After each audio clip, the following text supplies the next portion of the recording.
Yellow പ്ലേറ്റിലേക്ക് register ചെയ്ത സമയത്ത് മഞ്ഞ പെയിൻ്റ് അടിക്കും കേട്ടോ. ശരിക്കും എയർപ്ലെയിൻ്റെ അകത്തുള്ള ബ്ലാക്ക് ബോക്സ് അല്ല, സാധാരണ ഒരു ബ്ലാക്ക് ബോക്സ്. 1961 നമ്മളൊക്കെ ഇന്ന് ഏറെ ഇഷ്ടപ്പെടുന്ന മിസ്റ്റർ ബീൻ്റെ മിനി കൂപ്പറിൻ്റെ രൂപഭംഗിയിൽ വാഹന വിപണിയിലേക്ക് കടന്നു വരികയും പിന്നീട് വർഷങ്ങളുടെ വ്യത്യാസങ്ങൾ കൊണ്ട് നമ്മളൊക്കെ ഇന്ന് കണ്ട് ശീലിച്ച രൂപത്തിലേക്ക് രൂപമാറ്റം വരികയും ചെയ്ത ഒരു വാഹനത്തിൻ്റെ കൂടെയാണെന്ന് നമ്മളുള്ളത്. അതാണ് മാരുതി എന്ന് പറയുന്ന വാഹന നിർമ്മാണ കമ്പനി ആദ്യമായി വാഹന വിപണിയിലേക്ക് അവതരിപ്പിച്ച അവരുടെ ഏറ്റവും ആദ്യത്തെ കൊമേഴ്ഷ്യൽ വാഹനമായ സൂപ്പർ കാരി എന്ന് പറയുന്ന മോഡലിൻ്റെ കൂടെയാണ് ഇത് നമ്മളുള്ളത്. ഇന്നത്തെ വീഡിയോയിലൂടെ നമ്മൾ പങ്കുവെക്കാൻ പോകുന്നതും മാരുതി സുസുക്കി എന്ന് പറയുന്ന വാഹന നിർമ്മാണ കമ്പനിയുടെ ലൈറ്റ് യൂസ് കൊമേഴ്ഷ്യൽ വാഹനമായ സൂപ്പർ കാരി എന്ന് പറയുന്ന വാഹനത്തിൻ്റെ വിശേഷങ്ങളും അതിൻ്റെ പ്രത്യേകതകളുമാണ്. എല്ലാ കൂട്ടുകാർക്കും നമ്മളുടെ പുതിയൊരു വീഡിയോയിലേക്ക് ഹൃദ്യമായ സ്വാഗതം.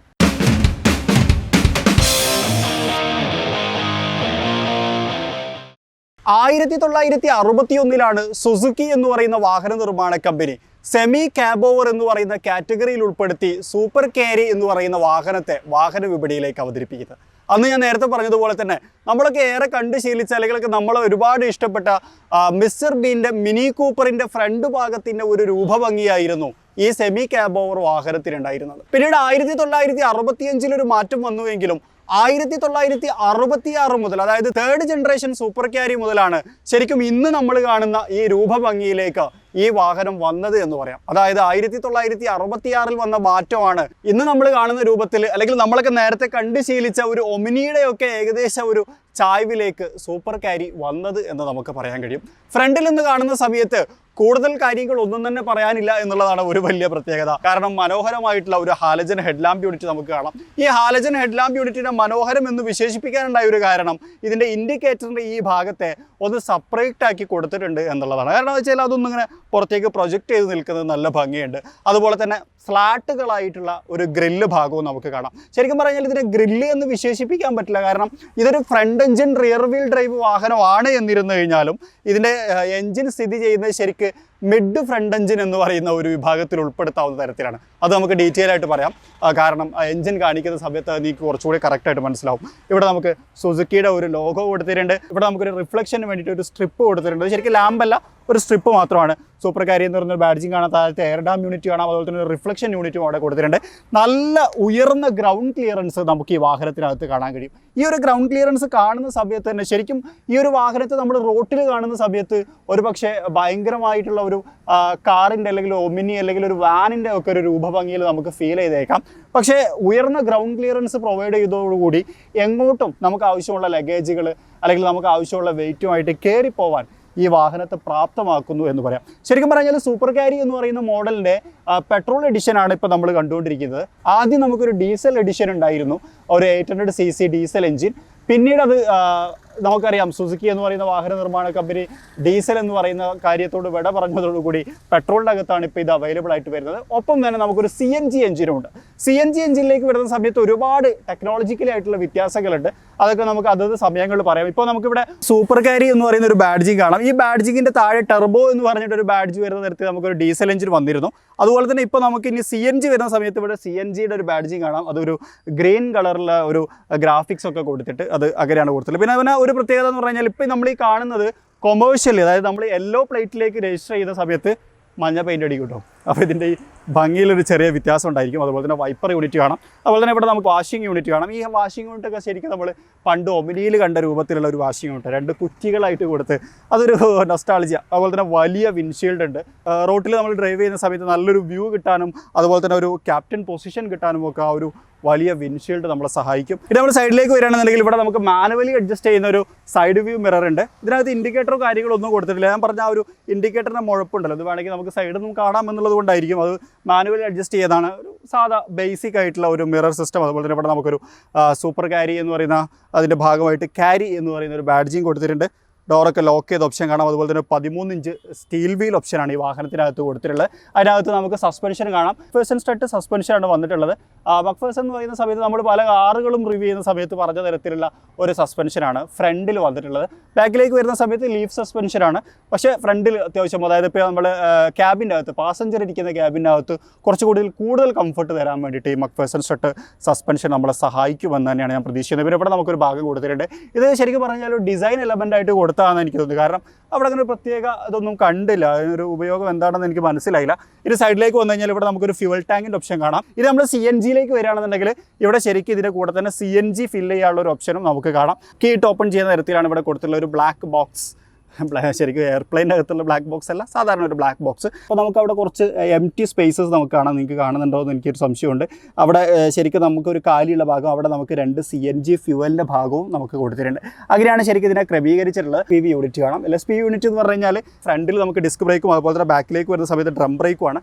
അങ്ങനെ വരുന്ന സമയത്ത് ഇതിൻ്റെ ബ്രേക്കിംഗ് സിസ്റ്റത്തെ ലോഡ് വരുന്ന സമയത്ത് അതിന് കൺട്രോൾ ചെയ്യാനുള്ള ഒരു ഓപ്ഷനാണ്.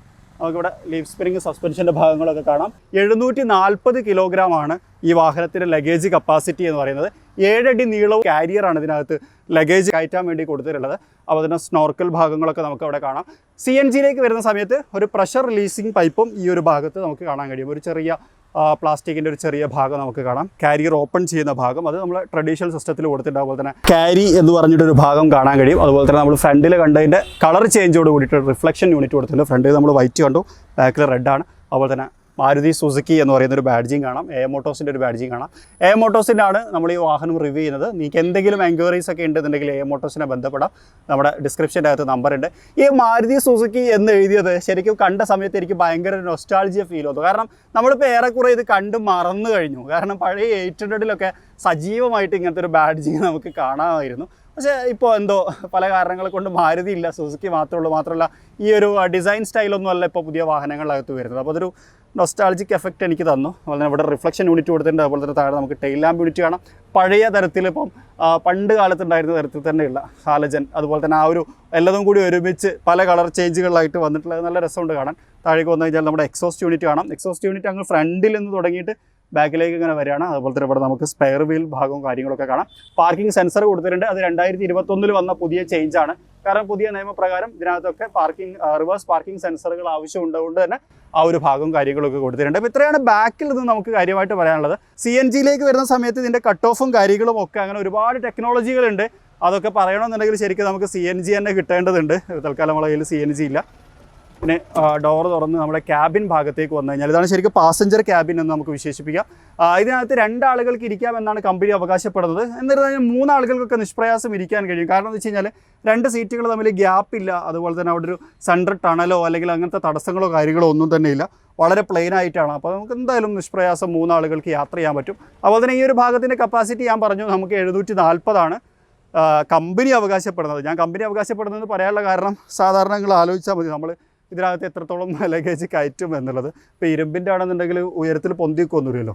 അതുപോലെ തന്നെ ഇത് ഡാഷ്ബോർഡ് എന്ന് പറഞ്ഞാൽ അത്യാവശ്യം വലിയൊരു ഡാഷ്ബോർഡാണ്. സൗകര്യപ്രദമായ ഡാഷ്ബോർഡ് എന്ന് തന്നെ വിശേഷിപ്പിക്കാം. അത്യാവശ്യം സാധനങ്ങളൊക്കെ ചെറിയ രൂപത്തിലൊക്കെ വെക്കാൻ പറ്റുന്ന തരത്തിൽ.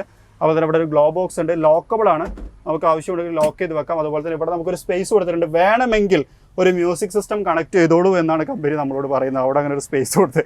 അതുപോലെ തന്നെ ഇവിടെ നമുക്കൊരു പവർ അഡാപ്റ്റർ കൊടുത്തിട്ടുണ്ട്. 12 വോൾട്ടിൻ്റെ 5 സ്പീഡ് മാനുവൽ ട്രാൻസ്മിഷനാണ്. അതുപോലെ തന്നെ അതിനോട് ചാരിയിട്ടൊരു ഹാൻഡ് ബ്രേക്ക് കൊടുത്തിട്ടുണ്ട്.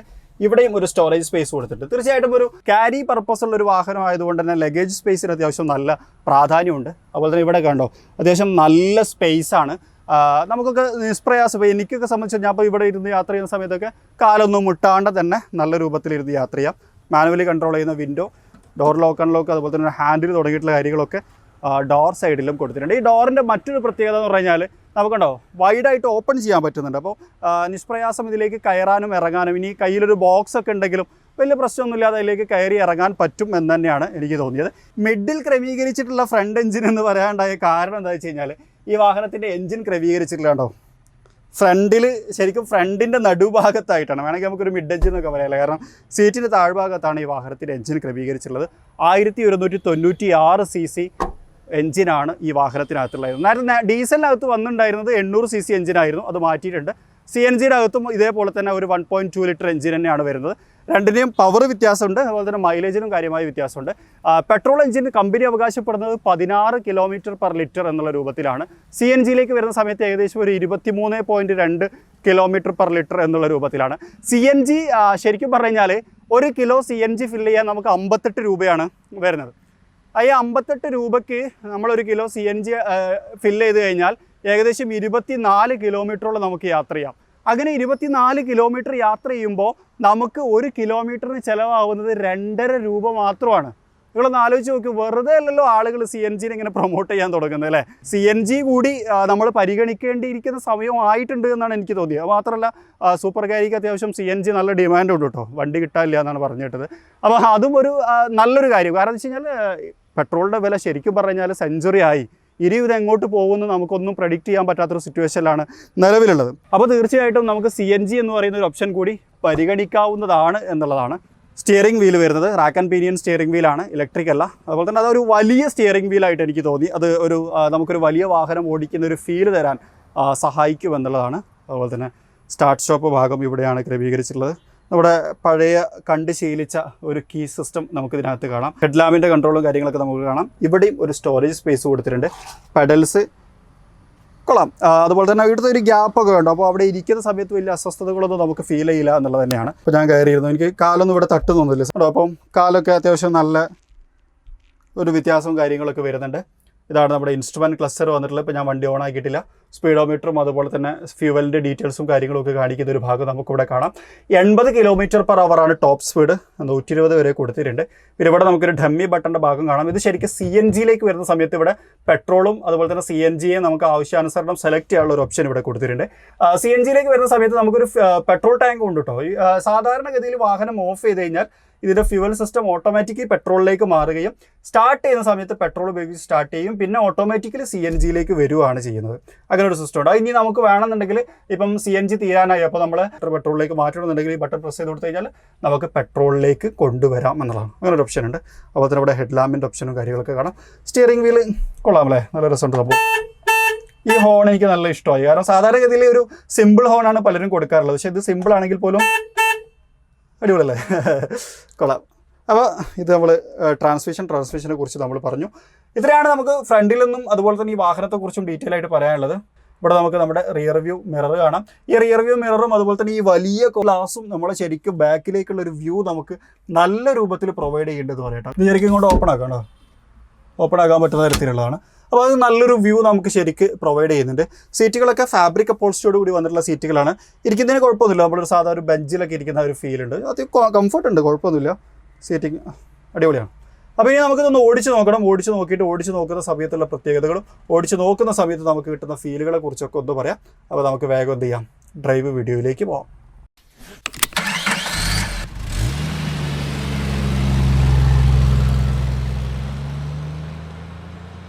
അപ്പോളേ നമ്മൾ സൂപ്പർ കാരി ഒന്ന് റോട്ടിലേക്ക് ഇറക്കിയിട്ടൊന്ന് ഓടിച്ച് നോക്കുകയാണ്. സീറ്റിംഗ് പൊസിഷനിൽ ഇരിക്കുന്ന സമയത്ത് അത്യാവശ്യം നല്ലൊരു കമാൻഡിങ് പൊസിഷനിലാണ് നമ്മൾ ഇരിക്കുന്നതെന്ന് പറയാം.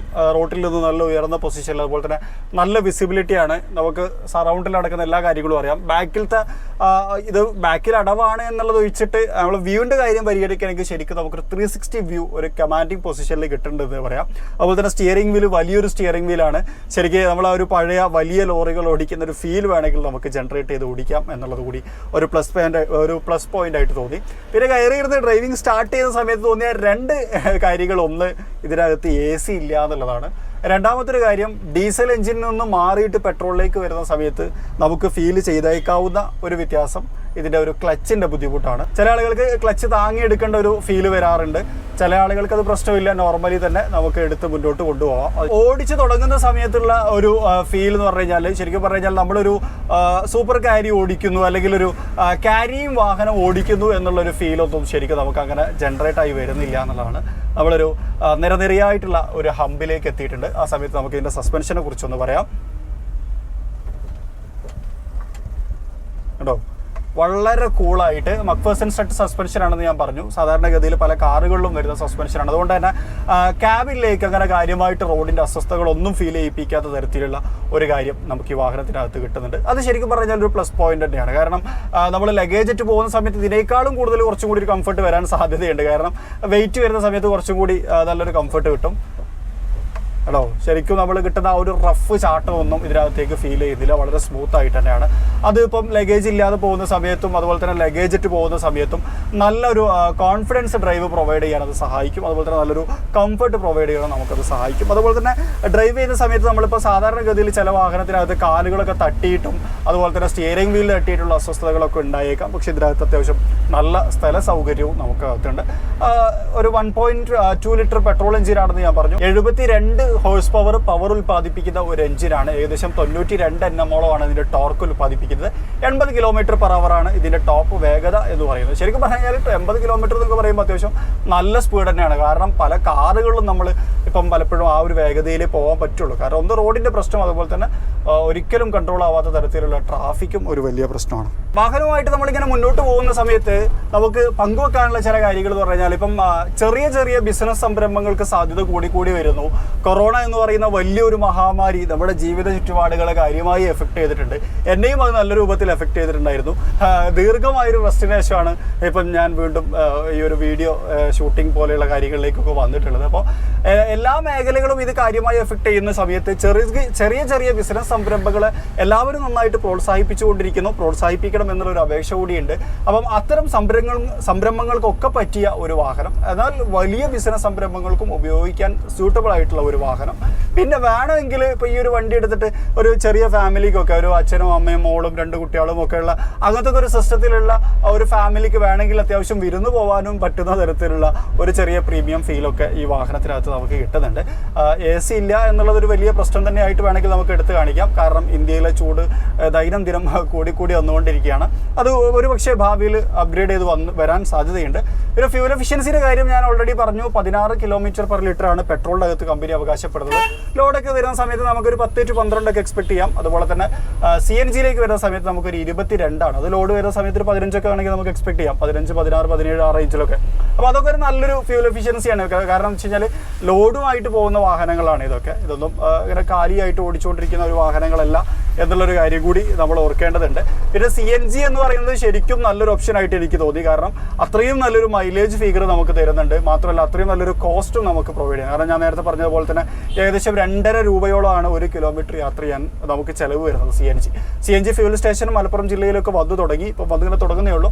ഓൾറെഡി നേരത്തെ കാലിക്കറ്റും എറണാകുളവും ഒക്കെ തന്നെ നേരത്തെ തന്നെ തുടങ്ങിയിട്ടുണ്ട്. അപ്പോൾ കേരളം മൊത്തം CNG ഫില്ലിംഗ് സ്റ്റേഷനുകൾ വന്നു തുടങ്ങി. അപ്പം CNG എന്ന് പറയുന്നത് ശരിക്കും നല്ലൊരു ഓപ്ഷൻ ആയിട്ട് തന്നെയാണ് എനിക്ക് തോന്നിയത്. കാരണം 2.5 രൂപ എന്നൊക്കെ പറയുന്ന സമയത്ത് നിങ്ങളൊന്ന് ആലോചിച്ച് നോക്കും. ഇപ്പം പെട്രോളിൻ്റെ വിലനെ വെച്ച് കമ്പയർ ചെയ്ത സമയത്ത് അത് നല്ലൊരു റേറ്റ് തന്നെയാണ്. പിന്നെ വാഹനത്തെക്കുറിച്ച് ഓവറോൾ പറയുന്ന സമയത്ത് പവർ ഡെലിവറി ഒന്നും മോശമല്ല. നമുക്ക് ആവശ്യമുള്ള പവർ ഡെലിവറിയും കാര്യങ്ങളൊക്കെ തരുന്നുണ്ട്. ഇപ്പോൾ നമ്മൾ സ്പീഡിലേക്കൊക്കെ വരുന്ന സമയത്തുണ്ടോ പെട്ടെന്ന് ലീനിയർ ആയിട്ട് നമുക്ക് കയറി വന്ന് അത്യാവശ്യം നമുക്ക് ആവശ്യമുള്ള പവറിലേക്ക് എത്താൻ വേണ്ടി സഹായിക്കുന്നുണ്ട്. 80 km/h ഞാൻ നേരത്തെ പറഞ്ഞ പോലെ തന്നെ മോശമായ ഒരു പവർ ഡെലിവറി ഫിഗർ ഒന്നുമല്ല. അത് അത്യാവശ്യം നല്ലൊരു km/h സ്പീഡ് തന്നെയാണ് ഈ വാഹനം പ്രൊവൈഡ് ചെയ്തത്. അപ്പോൾ ആകെ മൊത്തം നോക്കുന്ന സമയത്ത് അത്യാവശ്യം ആവശ്യമായ ബിസിനസ് സംരംഭങ്ങൾക്ക് ഉതകുന്ന തരത്തിൽ തന്നെയുള്ള ഒരു ക്യാരി വാഹനം. 740 കിലോഗ്രാം വരെ വെയിറ്റ് നമുക്ക് കൊണ്ടുപോകാമെന്ന് കമ്പനി അവകാശപ്പെടുന്നു. കമ്പനി അവകാശപ്പെടാത്ത തരത്തിൽ ഇതിനെ സപ്പോർട്ട് ചെയ്ത രൂപത്തിൽ നമുക്ക് കൊണ്ടുപോകാം. അതുപോലെ തന്നെ 3 ആളുകൾക്കൊക്കെ നല്ല കംഫർട്ടായിട്ടിരുന്ന് യാത്ര ചെയ്യാം. കാലുകൾ മുട്ടുകയോ അല്ലെങ്കിൽ ഞെരുങ്ങിയിരിക്കേണ്ട അസ്വസ്ഥതകളോ ഒന്നും തന്നെയില്ല. അതിമോശമല്ലാത്ത ഒരു ഫ്യൂവൽ എക്കണോമി റേഞ്ചും ഈ വാഹനം നമുക്ക് പ്രൊവൈഡ് ചെയ്യുന്നുണ്ട്. അപ്പോൾ ഇത്രയാണ് നമുക്ക് സൂപ്പർ ക്യാരി എന്ന് പറയുന്ന വാഹനത്തെക്കുറിച്ച് പറയാനുള്ളത്. നിങ്ങൾക്ക് ഇഷ്ടപ്പെട്ടിട്ടുണ്ടാവുമെന്ന് വിചാരിക്കുന്നു. ഇനിയും ഇതുമായി ബന്ധപ്പെട്ട് നിങ്ങൾക്ക് എന്തെങ്കിലും സംശയങ്ങളും ഒക്കെ ഉണ്ടെന്നുണ്ടെങ്കിൽ നിങ്ങൾക്ക് കമൻറ്റ് ചെയ്യാം. എന്നെക്കൊണ്ട് അറിയുന്ന കാര്യങ്ങളൊക്കെ ഞാൻ മറുപടി തരാം. അല്ല നിങ്ങൾക്ക് നേരിട്ട് കമ്പനിയുമായിട്ട് തന്നെ ചർച്ച ചെയ്യണമെന്നുണ്ടെങ്കിൽ AM മോട്ടോഴ്സിൻ്റെ നമ്പർ നമ്മുടെ വീഡിയോയുടെ ഡിസ്ക്രിപ്ഷൻ്റെ അകത്ത് കൊടുത്തിട്ടുണ്ട്. AM മോട്ടോഴ്സിൻ്റെ കൊമേഴ്ഷ്യൽ ഡിവിഷനിലാണ് ഈ വാഹനം സെയിൽ ചെയ്യുന്നത്. നമുക്കറിയാം മാരുതിക്ക് ഇപ്പോൾ 3 ഡിവിഷനുകൾ ഉണ്ടെന്ന് പറയാം. ഒന്ന് നെക്സ, അതുപോലെ തന്നെ അറീന എന്ന് പറയുന്ന സാധാരണ പ്രീമിയം അല്ലാത്ത വാഹനങ്ങൾ വെക്കുന്നത്, അതുപോലെ തന്നെ കൊമേഴ്ഷ്യൽ. അപ്പോൾ ഈ കൊമേഴ്ഷ്യൽ കാറ്റഗറിയിലാണ് ഈ സൂപ്പർ ക്യാരി വരുന്നത്. കൊമേഴ്ഷ്യൽ കാറ്റഗറിയിൽ നെക്സൈൽ ബലീന ഉള്ളതുപോലെ കൊമേഴ്ഷ്യൽ കാറ്റഗറിയിൽ ആദ്യത്തെ കൊമേഴ്ഷ്യൽ വാഹനമാണ് സൂപ്പർ ക്യാരി എന്നുകൂടി നമുക്ക് വിശേഷിപ്പിക്കാവുന്നതാണ്. അപ്പോൾ എന്തായാലും ഈ വീഡിയോ നിങ്ങൾക്ക് ഇഷ്ടപ്പെട്ടിട്ടുണ്ടാകുമെന്ന് വിചാരിക്കുന്നു. നമ്മുടെ ചാനൽ സബ്സ്ക്രൈബ് ചെയ്യാതെ കാണുന്ന സുഹൃത്തുക്കളുണ്ടെങ്കിൽ സബ്സ്ക്രൈബ് ചെയ്യുക. അതുപോലെ തന്നെ വീഡിയോ ഇഷ്ടമായെങ്കിൽ ലൈക്ക് ചെയ്യാൻ മറക്കരുത്. നിങ്ങളുടെ അഭിപ്രായങ്ങൾ കമൻറ്റ് ബോക്സിൽ രേഖപ്പെടുത്താൻ മറക്കരുത്. അപ്പോൾ മറ്റൊരു വീഡിയോയിൽ ഇതിലും നല്ല വിശേഷങ്ങളുമായിട്ട് കാണാം. അതുവരെ ചെറിയൊരു ബ്രേക്ക്.